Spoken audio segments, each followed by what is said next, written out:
warahmatullahi wabarakatuh.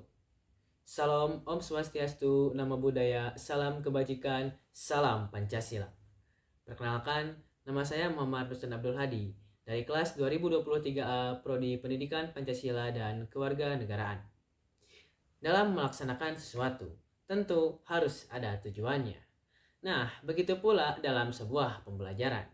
Dalam setiap mata pelajaran yang ada di sekolah, tentu semuanya memiliki tujuan tersendiri. Begitu pula pada mata pelajaran pendidikan Pancasila. Adanya tujuan pembelajaran dan alur tujuan pembelajaran menjadi bagian penting dalam keberlangsungan dan keberhasilan peserta didik dalam melaksanakan pembelajaran sehingga membentuk warga negara yang baik dan cerdas. Sebagai guru yang baik, tentunya harus mengetahui bagaimana langkah-langkah dalam membuat tujuan pembelajaran dan alur tujuan pembelajaran. Nah, untuk itu, maka pada kesempatan kali ini, saya akan membahas terkait bagaimana langkah-langkah membuat tujuan pembelajaran dan alur tujuan pembelajaran. Sebelum masuk ke pembahasan selanjutnya, kita harus tahu dulu apa itu tujuan pembelajaran dan apa itu alur tujuan pembelajaran. Tujuan pembelajaran atau yang sering kita singkat dengan TP adalah deskripsi kompetensi yang diharapkan dapat dicapai oleh peserta didik.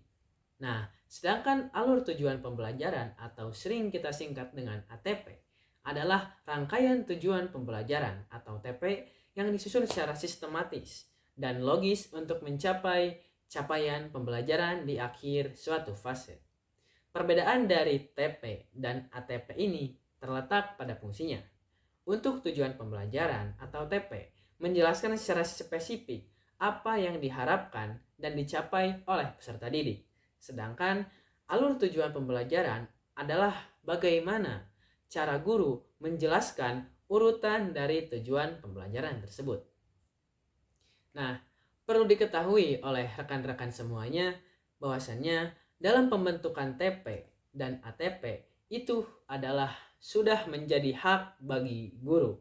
Maka untuk mengatur dan juga membuat tujuan pembelajaran beserta alur tujuan pembelajaran ini haruslah disesuaikan dengan situasi dan kondisi dan juga keadaan kelas yang mana guru tersebut haruslah sudah mengenal bagaimana situasi dan kondisi yang ada di kelasnya. Selanjutnya, saya akan menjelaskan bagaimana menyusun tujuan pembelajaran dan alur tujuan pembelajaran. Ada 4 langkah utama dalam menyusun tujuan pembelajaran atau TP. Langkah pertama adalah bagaimana seorang guru harus memahami capaian pembelajaran atau CP yang berlaku untuk fase tersebut. Nah, dalam rangka kurikulum merdeka, CP merupakan kompetensi yang harus dicapai oleh peserta didik di akhir fase, mencakup pengetahuan, keterampilan, dan juga sikap. Dengan memahami capaian pembelajaran ini, guru dapat memastikan bahwa tujuan pembelajaran yang dibuat dan dirumuskan nantinya akan selaras dengan kompetensi yang diharapkan di akhir fase tersebut. Selanjutnya, pada langkah kedua untuk menyusun tujuan pembelajaran adalah bagaimana seorang guru harus mengidentifikasi elemen inti kompetensi serta materi utama yang ada di dalamnya. Pada mata pelajaran pendidikan Pancasila, terdapat 4 elemen utama, yaitu Pancasila, Undang-Undang Dasar 1945, Bhinneka Tunggal Ika, dan NKRI.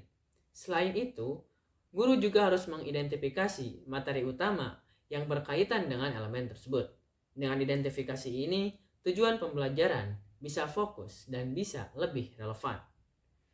Langkah selanjutnya adalah merumuskan tujuan pembelajaran dengan menggunakan kata kerja operasional.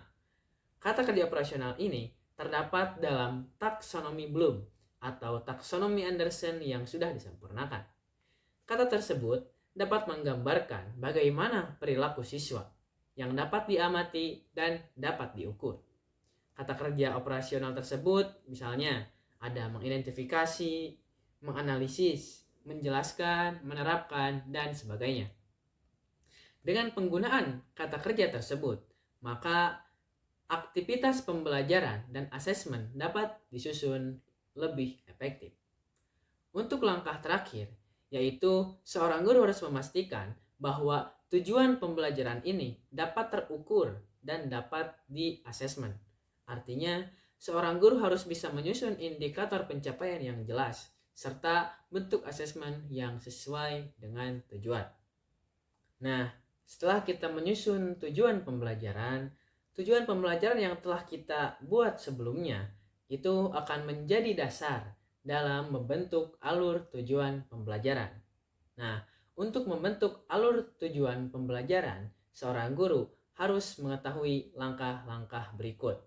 Yang pertama, seorang guru harus bisa mengurutkan tujuan pembelajaran, yang mana tujuan pembelajaran ini harus disusun dan dibuat secara linier dari yang paling sederhana ke yang paling kompleks untuk mencerminkan urutan kegiatan pembelajaran dari hari ke hari.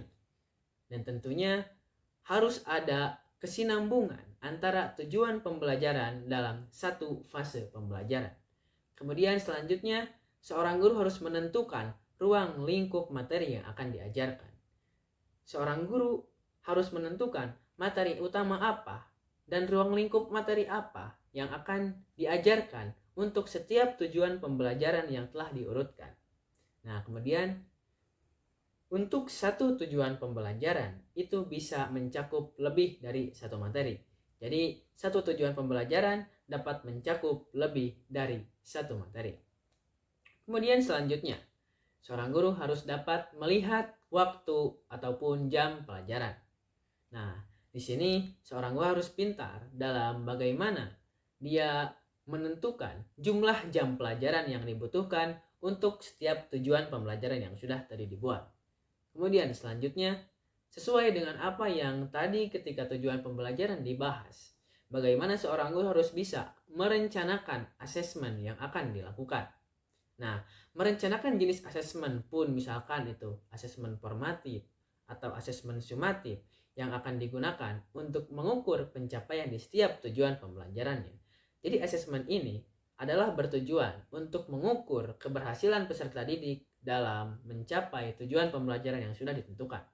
Selanjutnya, seorang guru harus bisa menentukan kegiatan pembelajaran yang dilakukan agar sesuai dengan tujuan pembelajaran yang telah ditentukan. Seorang guru harus pintar dalam memilih kegiatan apa yang akan dilaksanakan di kelas yang efektif dan relevan dengan tujuan pembelajaran yang sudah dibuat, yang mana kegiatan pembelajaran ini harus terdapat dalam alur tujuan pembelajaran.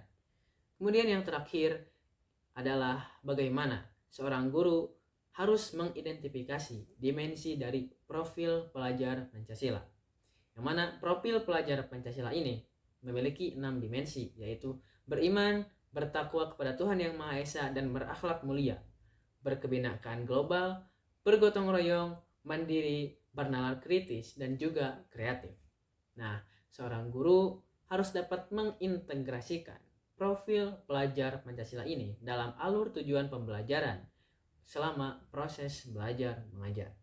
Nah, pembuatan tujuan pembelajaran dan alur tujuan pembelajaran ini sangatlah penting, terutama dalam memandu peserta didik dalam proses pembelajaran, terutama di mata pelajaran pendidikan Pancasila.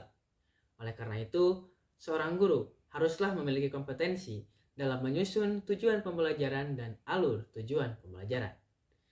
Mungkin sekian yang dapat saya sampaikan. Terima kasih atas segala perhatiannya dan mohon maaf apabila banyak kesalahan. Terima kasih. Wassalamualaikum warahmatullahi wabarakatuh.